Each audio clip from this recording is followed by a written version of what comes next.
ఇద్దరు వ్యక్తుల గురించి చెప్పాలి. ఒకరు భక్త కనకదాస్, ఇంకొకరు నారా లోకేష్ అన్న. ఒకటి 500 సంవత్సరాలకి ముందు, ఇంకొకటి 5 సంవత్సరాలకి ముందు ఉడుపిలో కురుబ జాతి వాడని గుడిలోకి రానివ్వలేదు.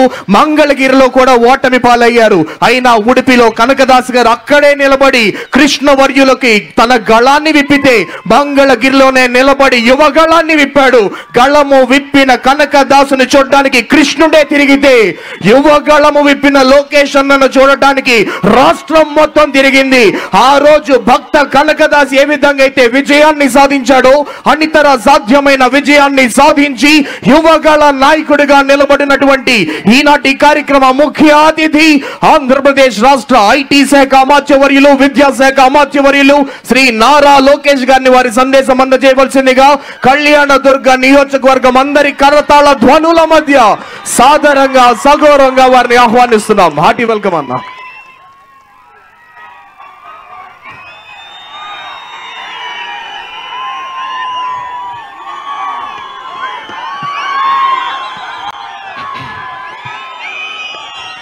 అందరు 2 నిమిషాలు ఓపిక పట్టాలి, గొంతు పోయింది.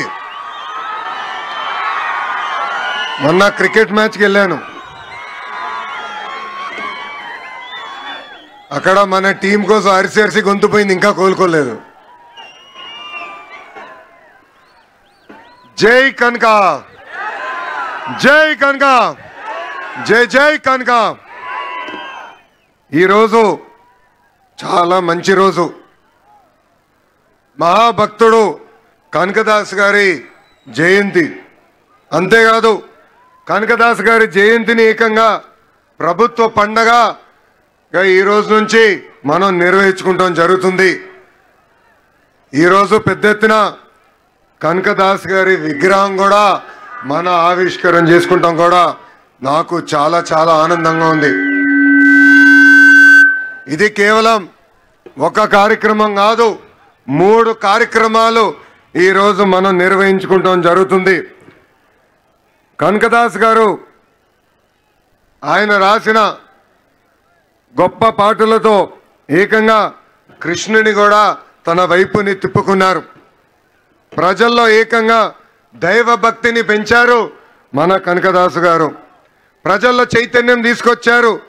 ఏకంగా ఆయన జీవితాన్నే ప్రజల కోసం అంకితం చేస్తాం జరిగింది.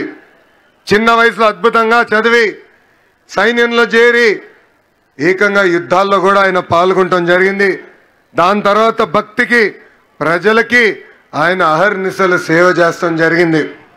ఒకరోజు కనకదాస్ గారి గురువు నీకు మోక్షం పొందాలా లేదా అని అడిగినప్పుడు ఆయన ఒక్క మాటే చెప్పారు, ఏ రోజైతే మనకి అహంకారం తగ్గుతుందో ఆ రోజే మనకి మోక్షం దొరుకుతుందని చెప్పిన గొప్ప వ్యక్తి కనకదాసు గారు. కనకదాస్ గారి జీవితం మనందరికి ఒక స్ఫూర్తి. ఆయన చూపించిన మార్గం సమాజానికి ఒక ఆదర్శంగా నిలబడుతుంది. ఉమ్మడి అనంతపూర్ జిల్లాకి మా కుటుంబం చాలా రుణపడి ఉంటుంది.